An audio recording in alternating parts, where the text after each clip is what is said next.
आज हमारी ये मीटिंग का मुद्दा ये है कि जैसे कि खबर आ रही है कि 13 तारीख को हमारे किसान भाई दोबारा इस आंदोलन की राह पे चलने वाले हैं। तो इससे क्योंकि पिछला अनुभव हमारा इतना बुरा हुआ है कि पीछे जो 1 साल हमने झेला, हमारी इंडस्ट्री ने झेला है, तो उससे हमारी कमर टूट गई, हमारी इंडस्ट्री की। काफ़ी बिजनेस हमारा पीछे चला गया। तो आज हम एसपी साहब से, डीसी साहब से उनको ज्ञापन दिया है और उनको भी यही कहा है कि इस किसी तरीके से आज बिजनेस पहले भी बहुत अच्छे नहीं चल रहे और इस तरीके का वाक़या दोबारा अगर बहादुरगढ़ में होता है, जो इतना बड़ा इंडस्ट्री एरिया है, तो ये बहुत बड़ा दिक्कत हो जाएगी। इंडस्ट्री ऑलरेडी सफ़र कर रही है, तो ये और ज़्यादा सफ़र करेगी। और हम किसान भाइयों से भी अपील करते हैं कि यहाँ छोटी इंडस्ट्री वाले छोटी बड़ी काफ़ी इंडस्ट्री है, तो इस तरीके से बहादुरगढ़ को थोड़ा-सा दूर रखा जाए।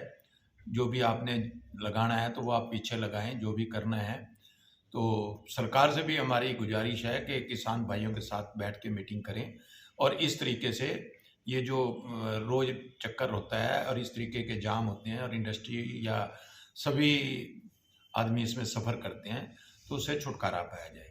तो आज हम इसीलिए इस तरीके की एक मीटिंग कर रहे थे और इसके बाद हमारा मुद्दा एक और भी है कि अभी सरकार ने एक एमएसएमई में एक रूल बनाया कि 45 दिन में पेमेंट करनी है।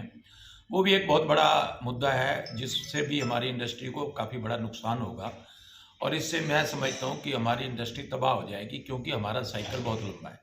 ख़ास तौर से फुटवियर का जो साइकिल है, वो काफ़ी लंबा है और जब देने वालों को कोई दिक्कत नहीं, लेने वालों को कोई दिक्कत नहीं, तो सरकार ने इस तरीके का फ़िज़ूल का ये भई आपको इनकम टैक्स में उसके इनकम ज़ोन में जोड़ दिया जाएगा। ये बहुत बड़ा एक अन्याय, बगैर सोचे-समझे, बगैर किसी तरीके से इस चीज़ को लादने की कोशिश की जा रही है, जिससे कि इंडस्ट्री का बड़ा नुकसान होगा। ये आज मेन मुद्दा भी हमारी इंडस्ट्री में इससे कैसे सुलझा जाए, कैसे किया जाए।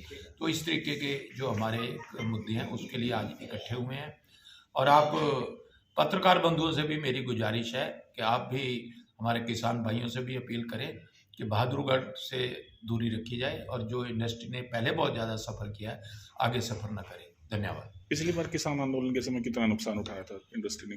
पिछले साल नुकसान की तो कोई कीमत ही नहीं थी। मतलब कितने करोड़ों की बात करें, क्योंकि इंडस्ट्री सारी हमारी लेबर को घर बैठ के हमें पैसे देने पड़े, एक-एक साल के पैसे देने पड़े, क्योंकि लेबर का तो इसमें कोई कसूर नहीं था। और हम लोगों ने, क्योंकि इंडस्ट्री दोबारा चलानी होती है, तो उस किसान उनके घर बैठ के पैसे उनके घर भिजवाते रहे, ताकि हमारे जो बेचारे गरीब आदमी हैं।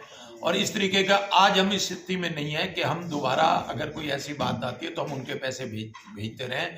तो गरीब आदमी, जो बेचारा मजदूर आदमी बिहार से चल के यहाँ काम करने को आया है, अगर उसको सैलरी नहीं मिलेगी तो कैसे उसका घर चलेगा, किस तरीके का। तो ये एक मानव अधिकार की भी बात है कि लोगों को इस तरीके की दिक्कतें झेलनी पड़ेंगी। तो इससे दोबारा हम सरकार से अनुरोध कर रहे हैं कि इस बहादुरगढ़ को अच्छी तरीके से सेव किया जाए और हमारा प्रशासन, इसमें हमारे एसपी साहब, डीसी साहब ने हमें पूरा आश्वासन दिया है कि बहादुरगढ़ पे कोई भी दिक्कत नहीं आने देंगे। तो इसलिए मैं प्रशासन का भी बहुत धन्यवाद करता हूँ कि उन्होंने हमारे को एक इस तरह आश्वासन दिया है कि आप निश्चिंत होकर फैक्ट्री चलाएँ, आपको कोई दिक्कत नहीं।